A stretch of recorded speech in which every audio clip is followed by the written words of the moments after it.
Good evening, students.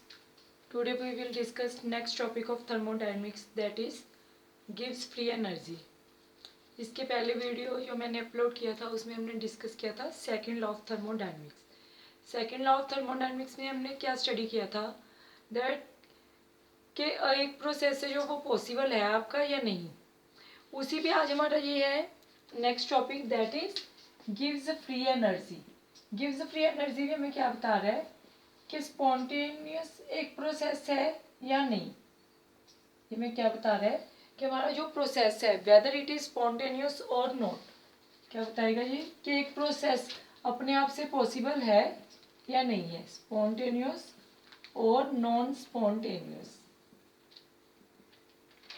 Second law of thermodynamics में भी यही डिस्कस किया था कि प्रोसेस खुद से हो रहा है या उसे करने के लिए आपको कुछ बाहर से एनर्जी वगैरह सप्लाई करनी पड़ रही है। ठीक है, कुछ प्रोसेस अपने आप से होते हैं और कंटिन्यूटी में चलते रहते हैं। गिव्स इसमें हमने पहले एंथैल्पी एंड एंट्रोपी भी डिस्कस किया था। एंथैल्पी एंड एंट्रोपी ये दो टर्म्स भी हम डिस्कस कर चुके हैं।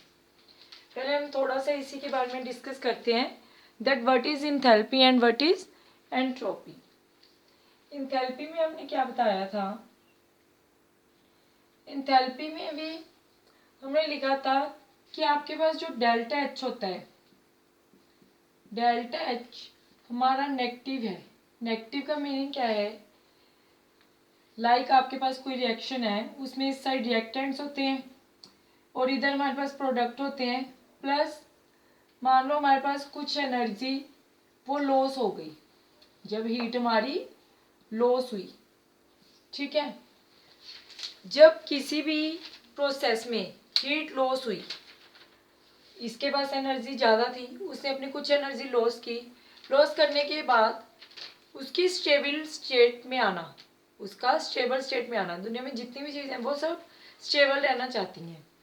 इसमें वही हो रहा है, मान लो जो रिएक्टेंट है यहाँ पे जो एनर्जी है दैट इज 100 जूल्स, प्रोडक्ट में लेट आपके पास एनर्जी आई 85 जूल और उसने लॉस कितना किया, एनर्जी लॉस कितना हुई, that is 15 joules. 15 joule energy loss हो जाएगी। 15 जूल एनर्जी लॉस करने के बाद सिस्टम का स्टेबल फॉर्म में आना, तो वहां पे हम बोलते हैं कि जो हमारा प्रोसेस है वो क्या है, स्पॉन्टेनियस है। बट ये 100% ट्रू नहीं था। कुछ रिएक्शंस में क्या होता था कि हमारे पास जो डेल्टा एच है वो पॉजिटिव भी आता था। कैसे, जब हमारे पास हीट क्या हो रही थी, एब्जॉर्ब होती थी। हीट एब्जॉर्ब होने के बाद हमारे पास जो इंथैल्पी थी वो हमारी पॉजिटिव बन जाती थी।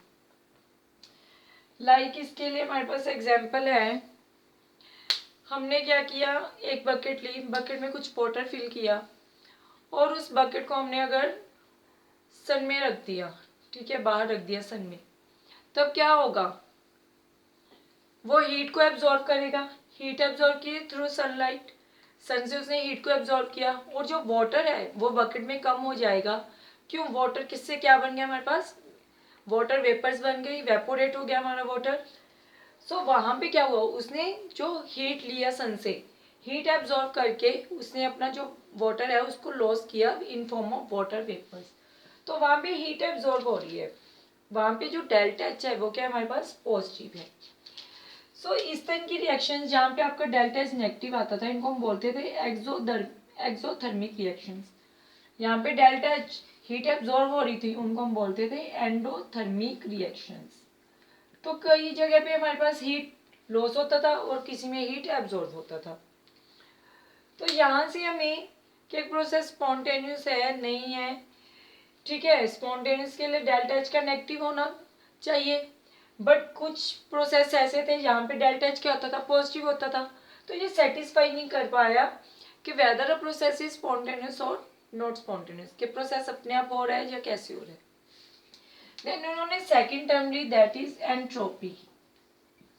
अब एंट्रोपी हमें क्या बताता था, एंट्रोपी हमें बताता है रैंडमनेस।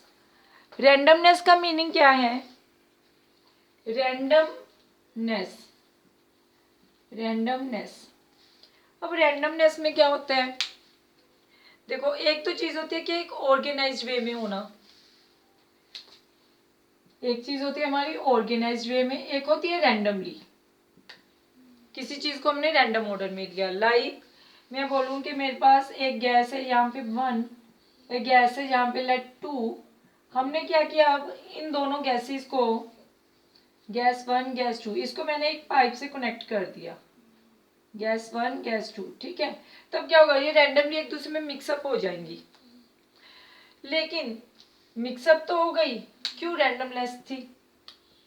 बट अगर मैं बोलूँ कि ये दोनों गैसेस को मुझे स्प्लिट करना है, क्या वो प्रोसेस इजी है? इजी टाइम, इजी प्रोसेस के दोनों को मैंने स्प्लिट अप करना है, जो गैस 1 एंड गैस 2 अब मिक्सअप हो चुकी हैं। No, it is not an easy process because it is a organised form. मतलब जितना आपका प्रोसेस रैंडमली हो रहा है उतना हमारे पास एंट्रोपी क्या होता है, बढ़ जाएगी उसकी। जितनी रैंडमनेस ज्यादा उतनी एंट्रोपी क्या होगी, ज्यादा होगी।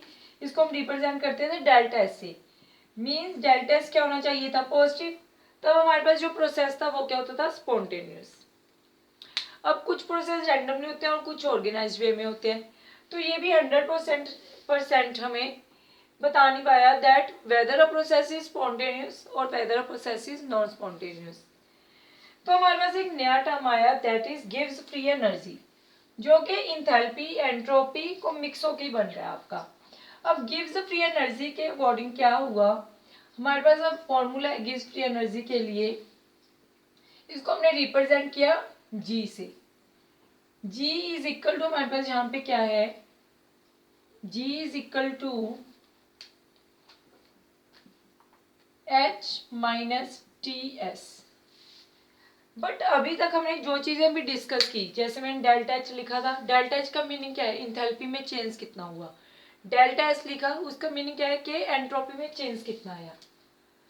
सो हमें जी से कोई, जी का इतना सिग्निफिकेंट नहीं है। सिग्निफिकेंट किस चीज का है कि चेंज कितना आ रहा है, that is delta G is equal to delta H minus delta T S. अब हमारे पास अगर कोई रिएक्शन हो रहा है, मान लो मेरे पास कोई रिएक्शन हो रहा है, तो वहां पे क्या होगा, जहां पे मैं रिएक्शन कर रही हूँ वहां का एक टेम्परेचर होगा पर्टिकुलर, वहां पे एक प्रेशर होगा। बट ऐसा नहीं है, जब वो रिएक्शन हो रही हो कि तब आपका जो टेम्परेचर है और जो प्रेशर है वो चेंज हो जाएंगे। जिन इन्वायरमेंटल कंडीशंस में मैंने उस रिएक्शन को स्टार्ट किया, उसी में मैं उसको कंप्लीट करूंगी।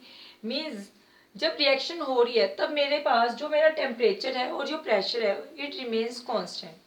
अब वो टेम्परेचर और प्रेशर मेरा चेंज नहीं होगा। So if temperature and pressure remains constant, अगर मेरे पास टेम्परेचर और प्रेशर कांस्टेंट है, so here delta G is equal to delta H minus T, temperature constant है that is delta X. Here delta G क्या है मेरे पास, चेंज इन गिव्स फ्री एनर्जी, क्लियर है। और डेल्टा एच क्या है मेरे पास, इंथैल्पी, एंड टी क्या है मेरे पास है, temperature, and delta H denotes the entropy, clear है। तो गिव्स फ्री एनर्जी मेरे पास कहां से आएगी, इंथैल्पी माइनस टेम्परेचर और चेंज इन द एंट्रोपी। अब हमारे पास जो कंडीशन है स्पॉन्टेनियस चेक करने के लिए, that is delta should be negative, delta G should be negative,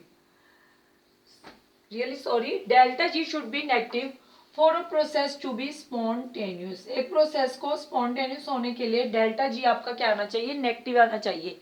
अगर आपके पास डेल्टा जी पॉजिटिव है तो इसका मीनिंग क्या है कि प्रोसेस क्या है हमारा, नॉन स्पॉन्टेनियस है। अब डेल्टा जी नेगेटिव का मीनिंग क्या है कि इससे हम यूजफुल वर्क कितना कर सकते हैं, how much useful work of the system can be done. अगर आपके पास डेल्टा जी है, डेल्टा जी एक टन की एनर्जी है, let it is -100 kilo joule. इसका मीनिंग क्या है कि जो सिस्टम है उसके पास 100 किलो जूल यूजफुल वर्क है, क्लियर है। सो डेल्टा जी अगर आपके पास नेगेटिव है देन हमारे पास प्रोसेस क्या है, स्पॉन्टेनियस है। अब हम इसको समझते हैं दो तरह की कंडीशन से, एक हम समझेंगे फेवरेबल कंडीशन, एक होती है नॉन फेवरेबल कंडीशन या अनफेवरेबल कंडीशन। कि अब डेल्टा जी नेगेटिव कैसे होगा, किन कंडीशन में आपके पास जो डेल्टा जी है इट शुड बी नेगेटिव। अब देखिए हमारे पास डेल्टा जी का भी हमने फॉर्मूला लिखा था, that is delta H minus T delta S. अब first of all delta H, then delta S, then here is our delta G. अब फेवरेबल कंडीशन की अगर मैं बात करूं, फेवरेबल कंडीशन डेल्टा एच के लिए क्या था, इंथैल्पी हमारे पास अगर उसमें क्या हो रही है, हीट रिलीज हो रही थी, मीन्स अगर ये आपका नेगेटिव है। एंट्रोपी किस पे डिपेंड करता था, रैंडमनेस पे। अगर रैंडमनेस आपकी ज्यादा है तो एंट्रोपी ज्यादा, it should be positive. So delta G क्या बन जाएगा, delta H minus T delta S.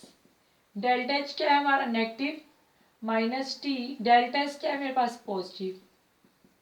सो negative minus plus again minus T V E. Clear है। सो नेगेटिव डेल्टा एच मेरा, डेल्टा जी क्या आ गया हमारे पास negative. This is the condition for spontaneous. Process खुद से कब होगा, अगर डेल्टा जी हमारा क्या है नेगेटिव है। डेल्टा जी नेगेटिव कब होगा, अगर डेल्टा एच नेगेटिव है, डेल्टा एस पॉजिटिव है। अब अगर हम बात करें अनफेवरेबल कंडीशन की, अनफेवरेबल में अब क्या है, यहाँ पे पॉजिटिव हो जाएगा, डेल्टा एस क्या हो जाएगा हमारा नेगेटिव हो जाएगा। अगर रैंडमनेस कम है तब एंट्रोपी भी कम। सो यहाँ पे डेल्टा जी किसके इक्वल आएगा, डेल्टा एच हमारा positive minus T delta S मेरे पास negative, it comes out to be positive minus minus again plus T V. So delta ये मेरे पास बना पॉजिटिव। तो इसका मीनिंग यहाँ पे प्रोसेस क्या हमारे पास नॉन स्पॉन्टेनियस। क्लियर है। अगर दोनों आपकी कंडीशन सेटिस्फाई हो रही है, delta H as well as delta S, then process is our spontaneous. अगर दोनों अनफेवरेबल कंडीशन है then it is again non spontaneous. अगर हम थर्ड की बात करें, थर्ड में हम क्या करेंगे, अब एक अनफेवरेबल ले लेते हैं, एक को हम फेवरेबल ले लेते हैं। लेट हमने क्या किया, अब नेक्स्ट में इस फॉर्मूले को हम ऐसे ही रहने देते हैं। अगेन अब हमने क्या किया, डेल्टा एच को लेट में क्या ले रही हूँ, ये मेरी फेवरेबल कंडीशन है, लेट ये अनफेवरेबल है। फेवरेबल क्या थी कि हीट रिलीज हुई, दैट इज नेगेटिव।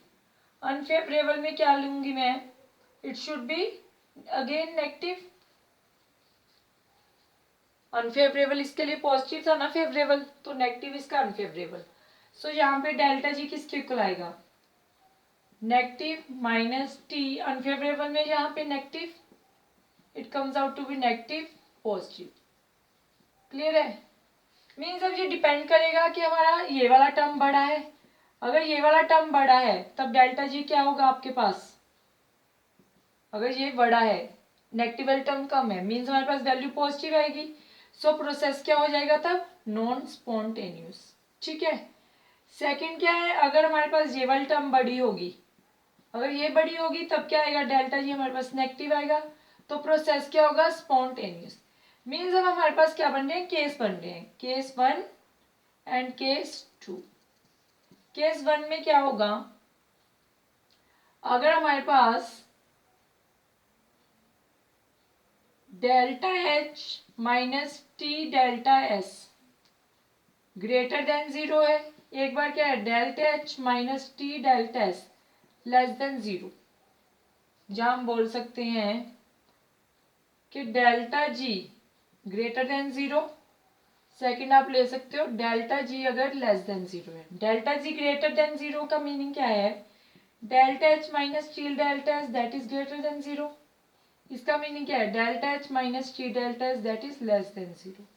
अब इस केस में delta H greater than T delta S और delta H by delta S that is greater than T, और टी क्या है less than delta H by delta S. Clear है। अगर आपके पास जो टेम्परेचर है वो लेस देन है दिस वन, तो हमारे पास क्या होगा, प्रोसेस क्या होगा greater than 0 means value positive. So here process is non spontaneous. यहाँ पे delta H less than T delta S, delta H by delta S less then T, means हमारे पास टी क्या हो गया greater than delta H by delta S. So process is our spontaneous. अगर ये greater than 0 है, इसका meaning क्या है कि वैल्यू पॉजिटिव है। अगर ये डेल्टा जी लेस देन 0 का मीनिंग क्या है कि नेगेटिव है। नेगेटिव में हमारा ये क्या होता है, स्पॉन्टेनियस। क्लियर है, दो कंडीशन हमारी ये आ गई, spontaneous and non spontaneous. Third condition क्या बन जाएगी कि अगर डेल्टा जी हमारा इक्वल है 0 के, तब हमारे पास क्या हो जाएगा, ये process is in equilibrium. Clear है। सिमिलरली यहाँ पे अगर ये अनफेवरेबल है आपका और ये फेवरेबल कंडीशन है, तब भी क्या होगा, ये पॉजिटिव, ये यहाँ फेवरेबल है ये पॉजिटिव, अनफेवरेबल ये पॉजिटिव। अगेन यहाँ पे जब आप वैल्यू पुट करोगे ये पॉजिटिव हो जाएगा। यहाँ पे क्या बनेगा अब इस केस में, delta G is equal to positive minus T into में delta again positive, so positive minus में टी नेगेटिव। अगेन यहाँ पे दो कंडीशन बन जाएंगी, एक बार तो डेल्टा जी ग्रेटर देन 0, एक बार लेस देन 0।